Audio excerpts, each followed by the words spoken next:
It is Wednesday, my dudes.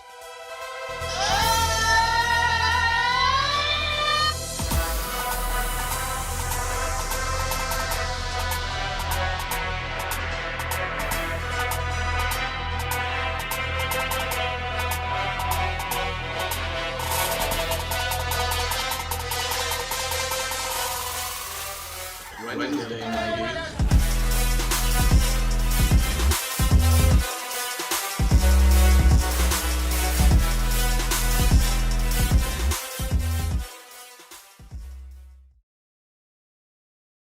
And welcome into We Talk Sports Good, and we are going around the guest wheel here, and we're bringing in a former legend of the good old Tryon 8102, Mr. Michael Ray. Welcome in to the show. Hey, thank you. I'm glad to be here, man. First time, it's gonna be a good one. So we have covered everyone, but good old Charles has now jumped in from the good old 8102. We've even pulled in, I guess we could call residents that didn't actually live there. Cody's jumped in to give his Saints thoughts before. Mason has always jumped in for being a resident, but has always jumped in for our golf previews. And that actually kind of pulls up. I will jump into PGA. Throw that out there real quick. But we have been spinning the wheel of guests here as Randall, as I say, everyone, RIP Randall. Remember him as he is doing three people's jobs, and maybe we'll see if he's alive next week. I don't know. We did hear from him last week, so good to know he is alive and well as of right now. So we will just keep checking in on our good buddy Randall. But we are joined here with Micah, and we are going to go kind of around the sports here. We got a little MLB, maybe touch on the College World Series, but really focusing on NBA playoffs. I figured we were going to start on MLB, but I realized I didn't get a chance to pull up our picks from golf. Mason and I actually both picked Xander Schauffele. Neither of us went John Rahm, surprisingly. I think at some point Mason and I have probably bounced around in possibly picking him for a major, but neither of us did. So I know you're, obviously we're in with the golf pool kind of things with us. Did you have any picks going into the U.S. Open? No, not really, but I'm a big Brooks Koepka fan. I was going for him, but to be honest, I think it's good karma. Rahm was winning last week and then had to be pulled out, due to COVID. So I think it was just fate for him to win this one. Yeah. I mean, I was at the end when I saw he was making that run. I was like, yep, nope, I'm good with that. Like, Schauffele wasn't winning. So between, I feel like what was at the end, I feel like that was pretty good. And I keep forgetting that's his first major. So, and he's only 26. I don't know why. He just looks like he's in his 30s too. But it's still good for him to get that first win there. So definitely wanted to make sure I brought that out. But really, we haven't got a chance to touch on this MLB sticky substance, which has been an absolute hot mess. And I know, obviously, as a Stros fan, you're following baseball some, and you have a little experience on cheating experience as a team, but I think the little overboard of MLB here and handling this, Rob Manfred has made people, I think, actually wish Bud Selig was still around as commissioner, which I never thought I would say. But the absolute craziness that's going on right now for baseball, just kind of want to see your thoughts on it. Obviously, like you had mentioned to me, you do obviously follow baseball, but just kind of, I always like to ask because I know I end up being a little more of the diehard from the crew, but baseball always does weird stuff, and when you hit your more casual fans that still are into it but maybe not as diehard into it, just the insane way they handle things. I'm just curious how that kind of goes to the average fan, not the people that are going to be dialing in 162. Yeah, baseball's always amazed me. Baseball and cheater, I think, are synonymous terms. So, it's always been a problem, but I feel like they don't take care of the real issues. I feel like they're just trying to save face for what happened with the Astros and the Red Sox, a few years back. Mm-hmm. But, it seems like it is making a difference. I saw a stat the other day. There was Garrett Cole. He had a start the other night, and it was his lowest spin rate since 2017, I believe. And then also, I'm sure everyone heard that press conference the other day where they asked him if he'd ever used sticky substance, and gave probably the worst answer in any sports interview I've ever heard in my life. But, it's definitely an issue. And, the whole Max Scherzer thing last night where he got checked 3 times in one game.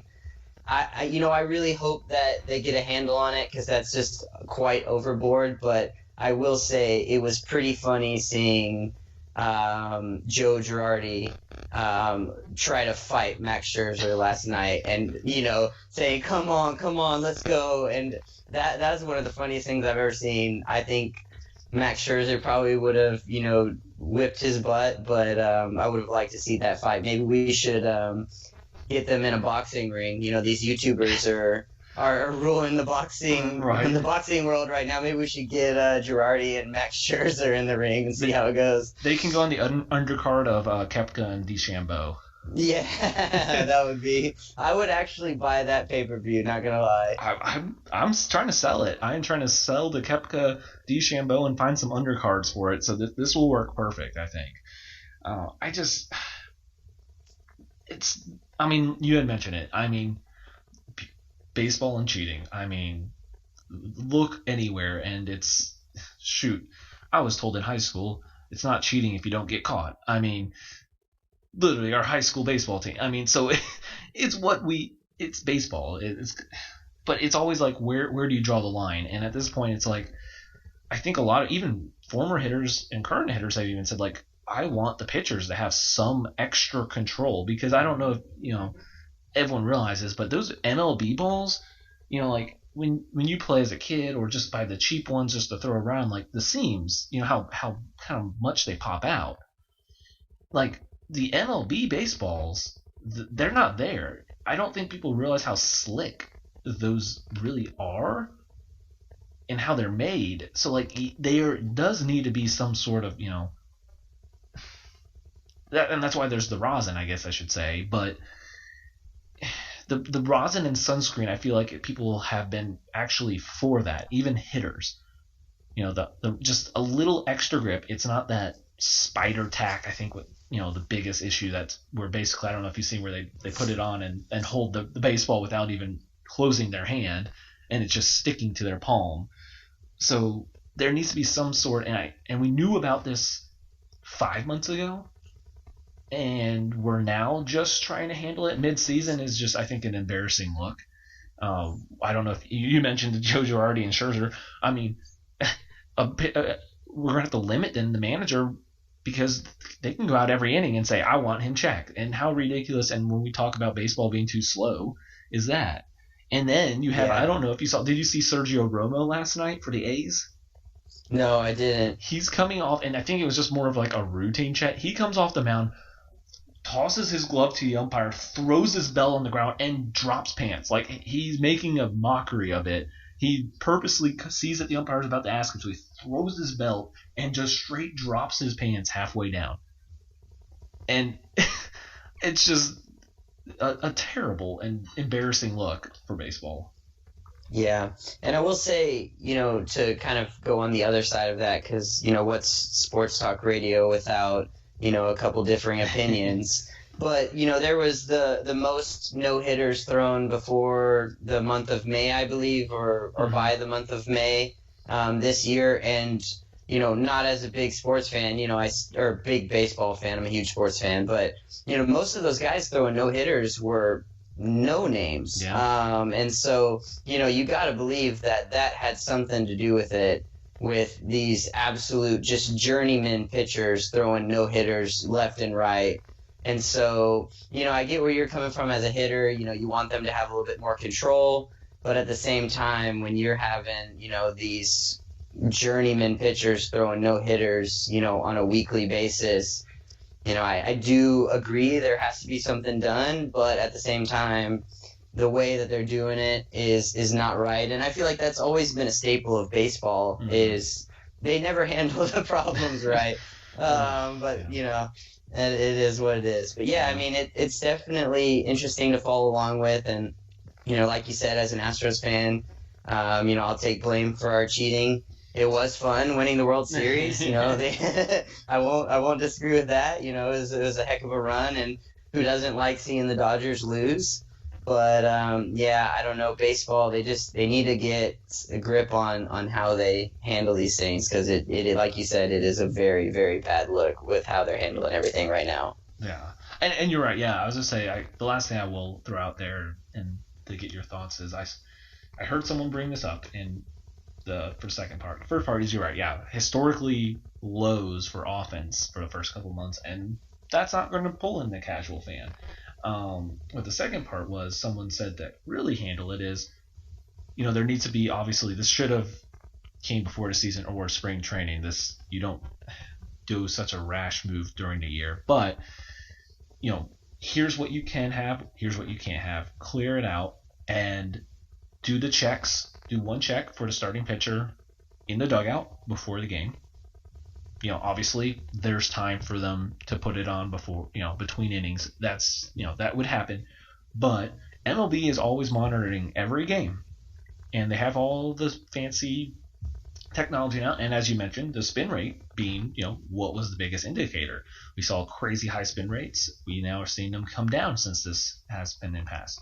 Well, they're following that in games for every game. So if you see and what this was, I can't remember who it was, and it was a former player mentioned, why are they not monitoring that when you see a spin rate spike in a game, then the umpires will do an in-game check for that pitcher, so that it's controlled from the league. You don't have managers wasting time asking every inning to get the guy checked, and you're monitoring spin rate. If you see any insane spikes, okay, we're going to check. And if not, we're going to just let the game flow. Yeah, I agree with that. I think also a possible solution, and this would be something that would only take, 15, 20 seconds, but just have maybe, the first or third base umpire or whatnot, just have them check the pitcher as they walk out before they start throwing, and that would be a 30-second tops, delay. It wouldn't even really be a delay. There's commercial breaks between most innings anyway, so just have them check, their glove or the bottom of their hat or their belt or wherever these guys are, learning to keep it nowadays, and just do a quick check and then throw them back in. But I also do like, the scenario that you put out there. They are tracking the spin rate in game, every game. So, if you see someone spike in the middle of the game, well, just have them radio down to the umpires and then have them check. But this whole managers get to call it, it's going to get out of control real quick. If anything, the managers are just going to do that to disrupt the pitcher's flow, their mental, just try to get in their head, all of the above. That's what Girardi was doing last night for Max Scherzer. He was just trying to disrupt his flow, and that's no place, that has no place in sports. That's just an unfair advantage for, the hitting team is just pausing the game in the middle of an inning for a pointless check. Yep. And I know I said last thing. Last thing.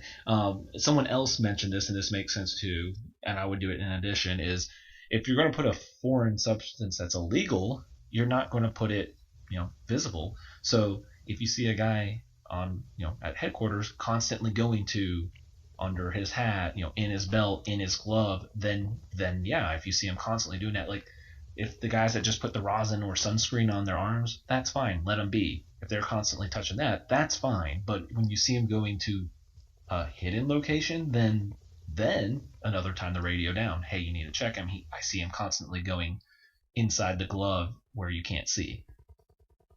But yeah, I definitely agree. We'll see. I think we'll see adjustments coming because I don't know. It's just going to get more and more ridiculous. Like you said, the managers can't just keep interrupting the flow of the game. So we shall see what else goes on. But in more interesting news for baseball, a couple other points I want to hit before we roll over to NBA playoffs. You had mentioned before, and I'm glad you did, Wander Franco, the Rays, the number one MLB prospect, comes up in his debut, and now you have a homer, even though they lost, but I mean, we see what kind of skill set the number one prospect. And when the Rays made a trade of, oh goodness, now I'm going to go blank, but they just traded their shortstop to the Brewers. Wow, I'm going blank on his name. But you don't usually see that for a team like the Rays, who were in first, and we go and trade for a reliever.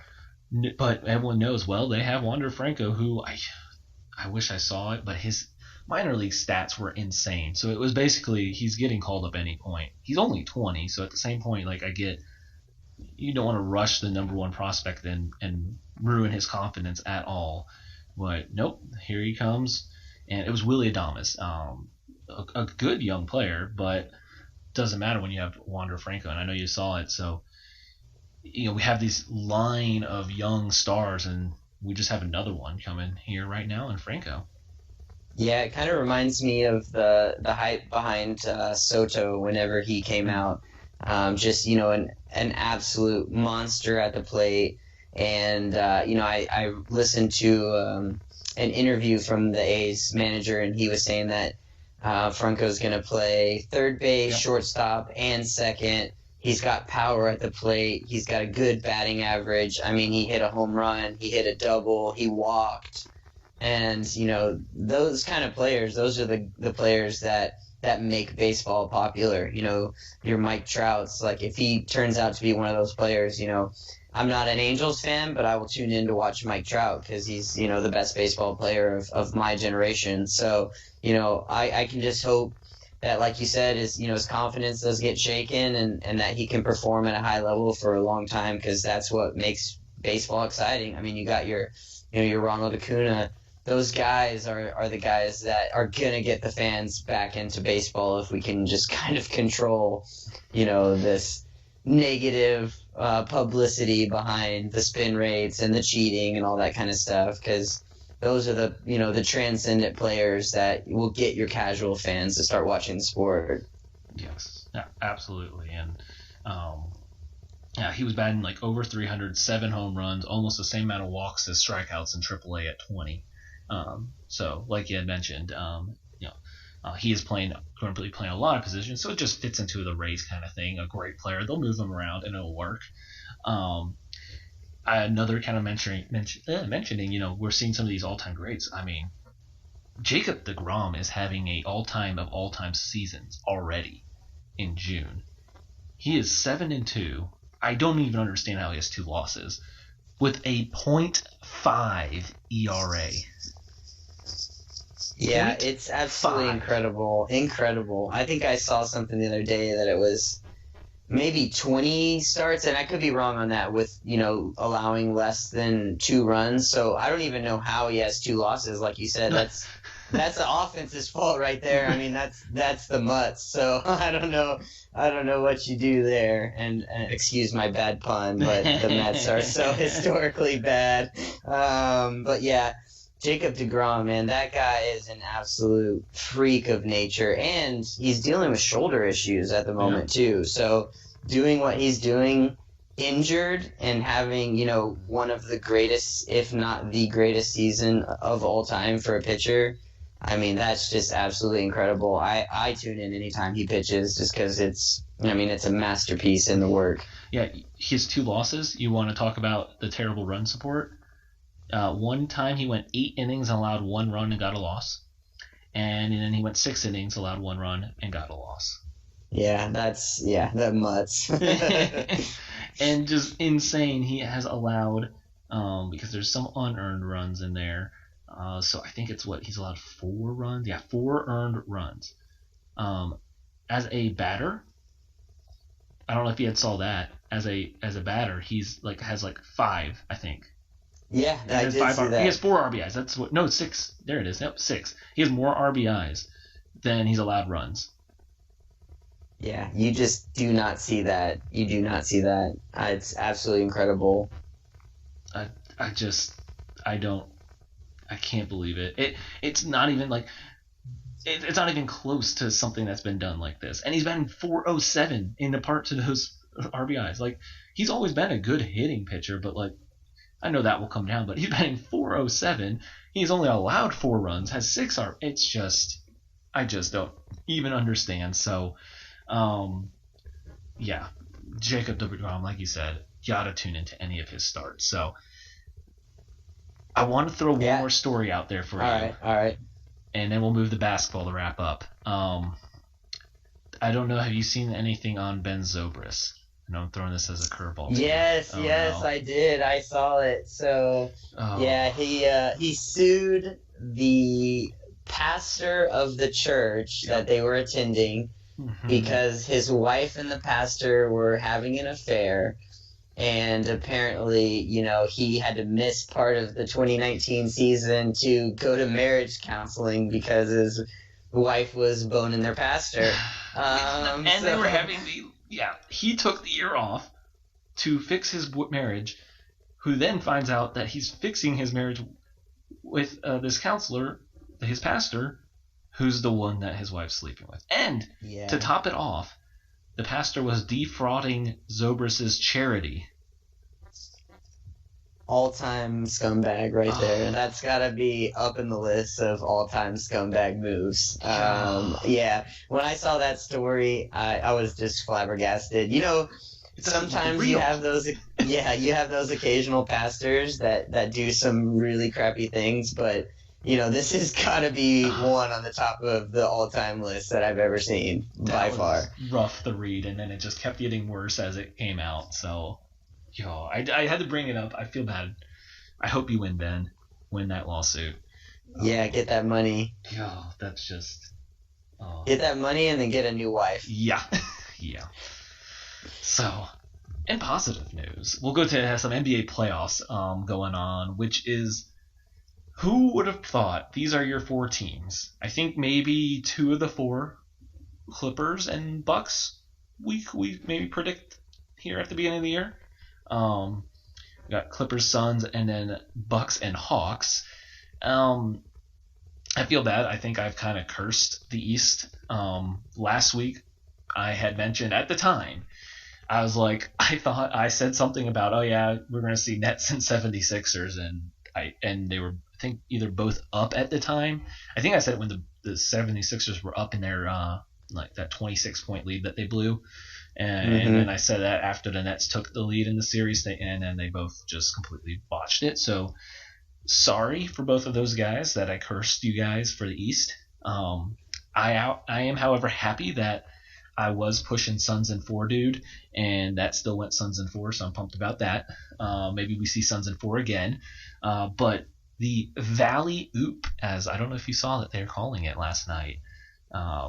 Any catches on Pandemic P re-showing, and the Suns, even without CP3, who will possibly come back for Game 3, and the Phoenix Suns.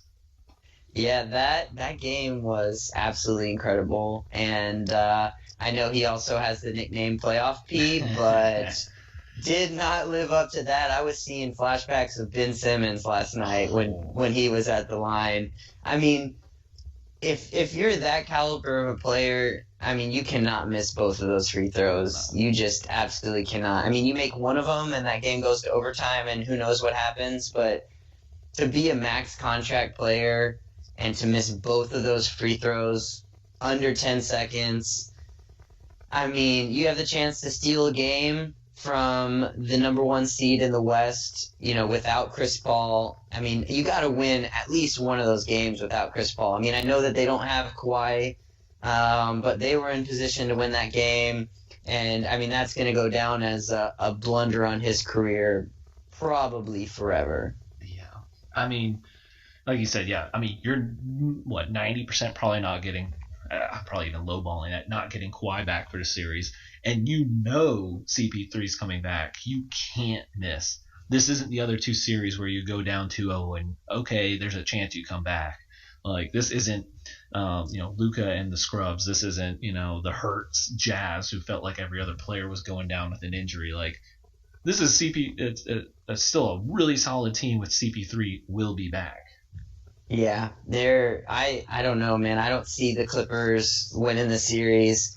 I mean, maybe if by some miracle Kawhi comes back, and I was listening to the radio today, they were saying, what kind of gamesmanship are they trying to play? Like, does Kawhi really have an ACL tear? Like, what are they gaining from not saying that? So, he was kind of making the suggestion, like, maybe it was just a strain or a sprain, and maybe he will be back. But, as a lifelong Spurs fan, I'm well versed in Kawhi being injured and not coming back. R.I.P. to that era. But yeah, I do not see the Clippers winning this series. And to be frank, I don't really want them to. I am gung-ho on the Suns train for this playoffs. I would really like to see Chris Paul win a championship finally. I have definitely jumped in all on the Suns bandwagon at this point too. And yeah, CP3 deserves it. I mean, I'm not trying to be ridiculous or overstep on this. He's, for our generation, one of the greatest point guards we've seen. Oh yeah, definitely. All time. I mean, he's in top 5. Yeah, I would agree. I was thinking the other day. Yeah, straight point guards. Because I mean, those guys that do both. So, but the Stephs. I mean, you point them at 1, 2. I mean, but yeah, just pure point guards. I don't think people realize what CP3 has and what he still does at his age. It's insane. Yeah. I saw a stat the other day. I think he's got 3 of the 5 or 3 of the 6 15.0 or 15 assists, 0 turnover games in playoff history. There's only been like 2 other players that have ever done it, and he's done it 3 times. I mean, just that stat alone, there might. I mean, you got your Magic Johnson and your Isaiah Thomas, but for our generation, I don't think there's ever been a better floor general, just pure point guard. His basketball IQ might be the highest I've ever seen, live, and it's absolutely incredible to watch him play. Yes, no, 100%, yeah. And the fact how many 0 turnover and like 15 assist games, like that's just insane to do. And I don't know I think it was game 1. I wish I remember whose brother it was, but it was like apparently he was like calling like on the phone with someone's brother, one of the Suns players' brother, and was basically like telling like him things to tell the bench, and they're like, yeah, I know my brother doesn't know that's coming from CP3. Things that he was noticed from the game watching to tell the team. So he was still out there making an influence. Yeah, no, the Suns team, I mean, they are deep, and that's evident with them taking a 2-0 lead on the Clippers. I mean, I will say their executive, he won the Executive of the Year, and well-deserved. He put together a masterclass of a team over there in Phoenix. And I will say, I was not a believer at first. I thought Suns might be, an early exit team, given CP3's history in the playoffs, always getting hurt, never being able to clear the hurdle. But, man, pleasantly proven wrong. That is for sure. Pleasantly proven wrong. Yeah. Well, on the other side, we have the Hawks and the Bucks. And a funny question I proposed to Randall, and now, of course, we see him in the Eastern Conference Finals. I mentioned, and not to be overly negative, but I said, does Giannis actually ever win a championship? And not in the way that I think he's just not a great player, but in the sense of like, is he always going to be kind of like that Barkley of our generation? Like, just always so close, but just never gets there. I don't know. There's just something about the Bucks that just, I don't see it. I mean, this might be the year to do it though. I did not think that they were going to get, to get by the Nets and then not have to face the 76ers. So maybe this is the right year to do it, but I don't know. I don't know if maybe you can talk me out of it. But there's just something about the Bucks. I don't know if I can ever actually pick the win at all. Yeah, no, I actually won't try to talk you out of that one because I'm in the same boat as you. I don't know if it's his lack of three-point ability, or the fact that he shoots so many threes and never makes any of them, or, his really, really poor free throw percentage. I mean, Yeah. I can honestly say I've never seen someone get a 10-second violation on the free throw line. And how many has he gotten in the playoffs? 2 or 3? With at least a handful of more that probably should have been called. Yeah. I gotten away know I with was it. watching. Yeah, I was watching the game the other day, and the fans were counting out. 1, 2, 3, and there was a few times where it got to 10 before he even shot, and they still weren't even calling it. But I don't know, man. And I will say this as a diehard Spurs fan, and Coach Bud coming from the Popovich tree, he is a very poor coach when it comes to the playoffs. He's like your Tom Thibodeau, Yeah. an amazing regular season coach, but never is able to get it done in the playoffs, even when he has, the most talented team or the most talented roster.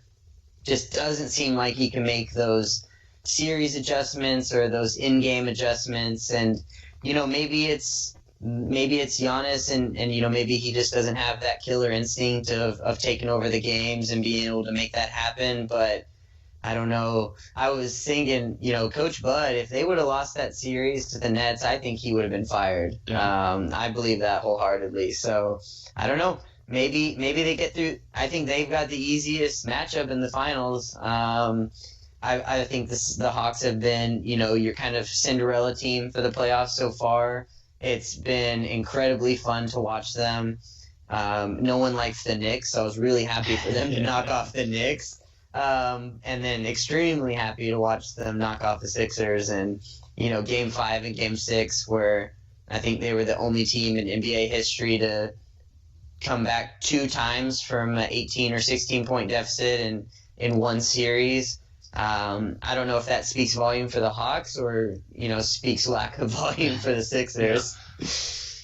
Yeah. You bring up multiple things that reminds me of. One, I saw something how basically the Sixers led like every category in the series, and still lost to the Hawks. And then on the other side for the Bucks, a couple things I heard was one, where Giannis is like, I mean, how big and strong he is. He's never really developed a post game, which, how has that not happened yet? Because he is bigger and stronger than majority of the players. Why has that not been added? Because as you mentioned, he shoots way too much threes that he can't make. And then back before the playoffs, when we had Jalen and Randall on for our playoff preview, Jalen begrudgingly said, well, the Bucks win it all if Chris Middleton, really shines out. And then he like paused and was like, yeah, but that I feel painful saying that because that's not really what he will do or consistently do. He's a solid player, but to really say Chris Middleton's your second star that can carry some games. I mean, I know he has occasionally, but he's not your second star. He's I don't know. I see it too. I mean, he's not trying to disrespect him, but he's not that second star that's going to be consistent enough for you. Right, I totally agree. He's not your PG or your Kawhi star duo or your Anthony Davis and your LeBron James star duo. But I will say, kind of going back to the Bucks, I mean, I will say they got absolutely lucky that, I mean, they were Kevin Durant's toe being 1 inch backwards from losing that game. And I mean, I will give KD his props. Not the biggest fan of his NBA journey, hopping from super team to super team, but as a Longhorn fan, he's always been a favorite player of mine. And I will say he absolutely tried to put that team on his back, and James Harden was a shell of himself. I think in Game 7 he was, 2 for 12 or from 3 or just something ridiculous like that. And I mean, you just need more from him. You can't win with one player in today's NBA. I think that's been proven with the champions for the last, 5 to 7 years, probably dating back to maybe even your last Spurs championship. that's probably been the last team to win it that hasn't had, a quote unquote super team. But, that's the landscape of the NBA. The best players pair up with each other, and that's really the only way to win a championship nowadays, which is kind of sad. But, this might be the first year in a long time that we don't see that, which is actually kind of exciting. This is the biggest parity in the NBA playoffs that I've seen in quite some time, which has made it very interesting to me. I've actually watched, almost every single playoff game, just because, we've had all these teams like the Suns and the Hawks and the Bucks who, don't have those quote-unquote super teams who are in the last four, which is very interesting and exciting for me. I love the parity. Yeah. I don't know if you had heard, but apparently KD wears one.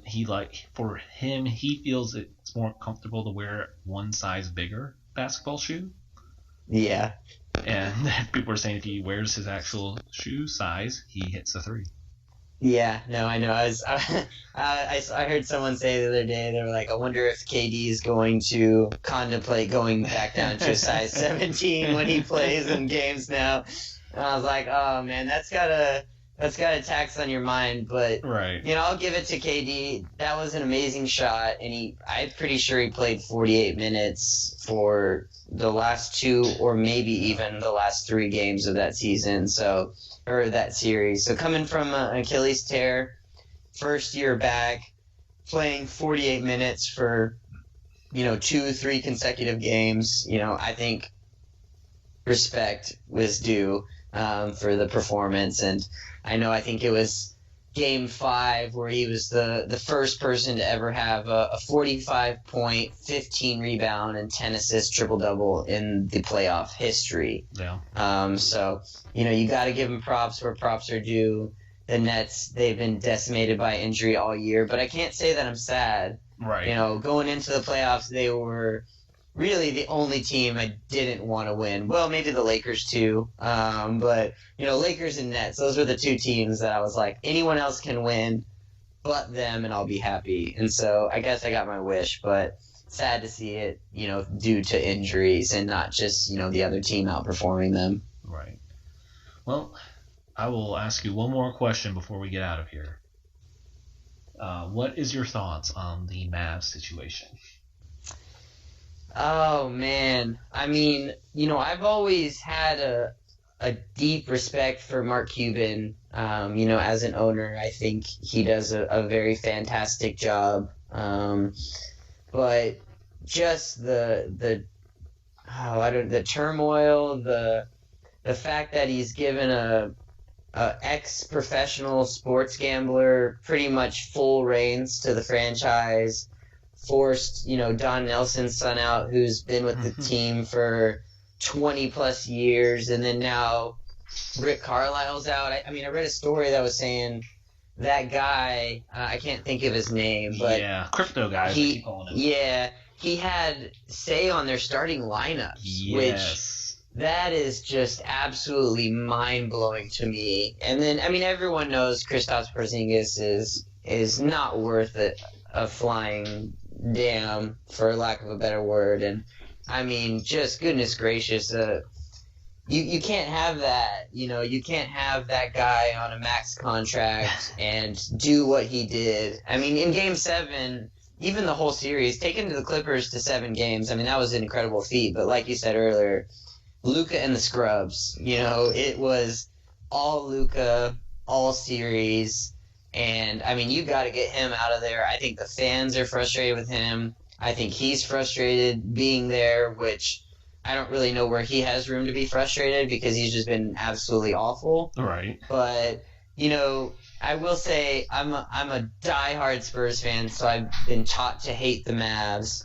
But I was rooting for the Mavs real hard in that series. I wanted to see them win, and I was just severely disappointed to see Kristaps just throw up blank after blank after blank. And I even saw someone put a bet, and it was like, I want to say they put $10,000 on Kristaps Porzingis to not have a double-double in Game 7. And I was just like, man, if you got people betting that kind of money on you to fail, there's something wrong with you there. So, I'll tee it back up to you for that because I know you're a big Mavs fan. But yeah, that's my take on it. It's sad to see it happen. I wanted to see them win, but also I feel like I've lost a little bit of respect for Mark Cuban and just the kind of the way that he's let this guy take over the reins of the team. If he's gonna have that much influence, why don't you make him the coach? Yeah.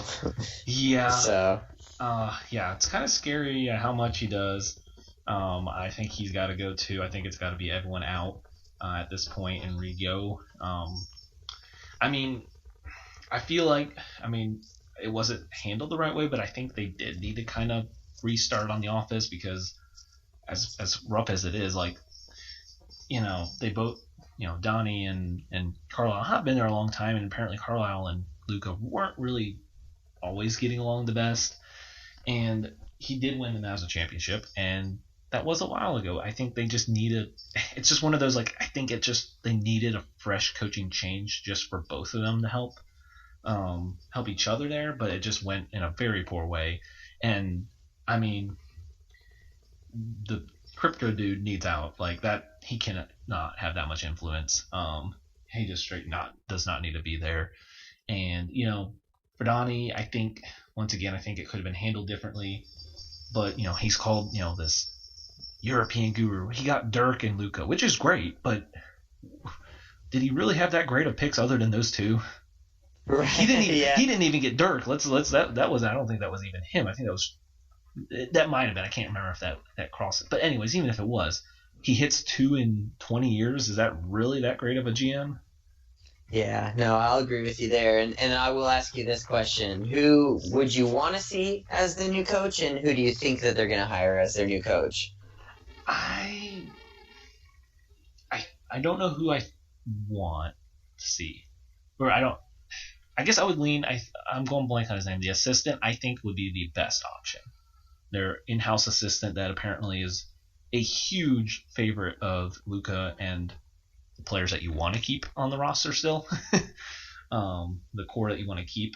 So I think you go with that, actually, if you don't swing and go for maybe a big name that I'm not sure would be the best fit off the top of my head still. But I think that might be the best to go. You do want to keep Luka happy. So if you go with this assistant coach that he's apparently very close to, who and also around the league is very respected and people feel he deserves a shot as a head coach. I think you don't miss on that, and you don't let him leave. You get him to stay, and you go that route. Yeah. Well, I will ask you this one more question too in NBA. Did you see Jay Williams' tweet today about Boston hiring Ime Udoka? That was. I don't know how fast he deleted, but he better delete it that fast because that's just now screen grab. That's one of the worst all-time tweets. The fact that you don't even remember Doc Rivers was just there. Yeah, but they won a championship too. Right. And complete disrespect to Bill Russell. What? Yeah, I think I saw a stat. They've had six African American coaches and 3 of them have won NBA championships. So yeah, that was just absolutely, I don't even know what to say, but I don't know. I could talk NBA all day, and I do want to give a shout out to Becky Hammon, only female coaching applicant or prospect to ever make it to a second round. Yeah. It's between her and Chauncey Billups, I think, with the Portland job. Those are 2 great choices. Yeah, and as a Spurs fan, I'm a little sad because I would love to see Becky take over for Pop when he leaves.